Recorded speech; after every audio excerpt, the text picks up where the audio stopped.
ಇನ್ನೊಂದು ಕಾಲೇಜ್ ಮಾಡಬೇಕಾಯ್ತಾ ಇದ್ರೆ ನೀವು ಕನಸು ಕಟ್ಕೊಂಡ್ರು ಅದು ಕ್ಲಿಯರ್ ಆಗ್ಬೇಕಾಗಿತ್ತು. ಇವತ್ತು ಬಿಜಾಪುರ ಜನತೆಗೆ ಇವತ್ತೇನಾದ್ರು ಕೇಳಿ ಹಾಕಿದ್ರಿ ಅಂದ್ರ ಆ ಸರ್ಕಾರಿ ಕಾಲೇಜಕ್ಕೆ ಇವತ್ತು NB ಪಾಟೀಲ್ರು ಬಸನಗೌಡ ಯತ್ನಾಳ್ ಇಬ್ರು ಕಾರಣ ಹೇಳಕ್ ಇಚ್ಛೆ ಪಡ್ತೀವಿ. ಅದಕ್ಕೆ ನೀವು ಕೇಳಿ ಹಾಕಿರಿ. ಕೇಳಿ ಯಾರ ಕಡೆ ಇಲ್ಲಿ ಇದು ದೊಡ್ಡ ಹೋರಾಟ ಮಾಡೋ ಅವಶ್ಯ ಇಲ್ಲ. ನೀವು ಬಿಜಾಪುರ ಜಿಲ್ಲೆಯ ಜನತೆಯ ಬಗ್ಗೆ, ಜನತೆಯ ಬಡವರ ಬಗ್ಗೆ, ದೀನ ದಲಿತರ ಬಗ್ಗೆ ನಿಮಗೆ ಕಳಕಳಿ ಇತ್ತಂದ್ರ ಬಸನಗೌಡ ಪಾಟೀಲ್ರು NB ಪಾಟೀಲ್ ಹೋಗ್ಬೇಕು, ಆ ಚಾವಿ ತೆಗಿಬೇಕು. ನೀವು ಆ ಚಾವಿ ತೆಗೆದೇ ಹೋದ್ರೆ ಬರುವ ದಿನಮಾನದಲ್ಲಿ ನಿಮ್ಮ ರಾಜಕೀಯ ಭವಿಷ್ಯಕ್ಕೆ ದೊಡ್ಡ ಪೆಟ್ಟು ಬೀಳ್ತಕ್ಕಂಥ ಎಚ್ಚರಿಕೆಯನ್ನು ಹೇಳಕ್ಕೆ ಇಷ್ಟಪಡ್ತೀನಿ. ಇವತ್ತು ಸರ್ಕಾರ ಏನ್ರಿ 75 ಸಾವಿರ ಸಣ್ಣ ಕೆಲಸ ಅನ್ರಿ. ಇವತ್ತು ರೈತರು ಇವತ್ತು ಸರ್ಕಾರಕ್ಕೆ ಇನ್ನೂ 4 ದಿನ ಗಡುವನ್ನು ಕೊಟ್ಟು ಆದಷ್ಟು ಬೇಗನೆ ಮಾನ್ಯ ಮುಖ್ಯಮಂತ್ರಿಗಳು ಇದರ ಬಗ್ಗೆ ವಿಶೇಷ ಗಮನ ಹರಿಸಬೇಕು.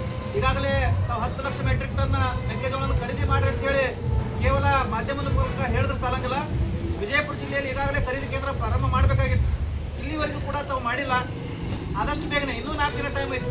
ನೀವು ವಿಚಾರ ಮಾಡಿ, ವಿಜಯಪುರ ಜಿಲ್ಲೆಯೊಳಗೆ ಸುಮಾರು 1.5 ಲಕ್ಷ ಹೆಕ್ಟರ್ ಭೂಮಿಯೊಳಗೆ ನಮ್ಮ ವಿಜಯಪುರ ಜಿಲ್ಲೆಯವರು ಮೆಕ್ಕೆಜೋಳನ ಅತ್ಯಂತ ಹೆಚ್ಚಿನ ಪ್ರಮಾಣದಲ್ಲಿ ಬೆಳೆದಾರ. ಅದು ನೀರಾವರಿನೂ ಐತಿ, ಒಣ ಬೇಸಾಯದ ಬೆಳೆಗಳು ಇದಾವ. ಆದಷ್ಟು ಬೇಗನೆ ಮಾನ್ಯ ಮುಖ್ಯಮಂತ್ರಿಗಳು ಇದರ ಬಗ್ಗೆ ವಿಶೇಷ ಗಮನ ಹರಿಸಿ ಪ್ರಾರಂಭ ಮಾಡಬೇಕು. ಇದಕ್ಕೆ ನಮ್ಮ ವಿಜಯಪುರ ಜಿಲ್ಲೆ ಉಸ್ತುವಾರಿ ಸಚಿವರಾದಂಥ NB ಪಾಟೀಲ್ ಇರ್ಬೋದು ಮತ್ತು ಜಿಲ್ಲಾಡಳಿತ ಇರ್ಬೋದು, ಇದ್ರ ಬಗ್ಗೆ ವಿಶೇಷ ಗಮನ ಹರಿಸಬೇಕು. ಇಲ್ಲ ಅಂತಂದ್ರೆ ನಾಳೆ ಆಗ್ತಕ್ಕಂಥ 5ನೇ ತಾರೀಕಿನ ಹೋರಾಟಕ್ಕೆ ನೇರ ಹೊಣೆಗಾರರು ಜಿಲ್ಲಾಡಳಿತ ಆಗ್ತದೆ ಅಂತೇಳಿ ಈ ಸಂದರ್ಭದಲ್ಲಿ ಕರ್ನಾಟಕ ರಾಜ್ಯ ರೈತ ಸಂಘ ಹಸಿರು ಸೇನೆಯಿಂದ ನಾವು ಎಚ್ಚರಿಕೆಯನ್ನು ನೀಡಿ, ಯಾಕಂದ್ರೆ ನೀವು ರೈತರ ಪರ ಕೆಲಸ ಮಾಡಬೇಕು.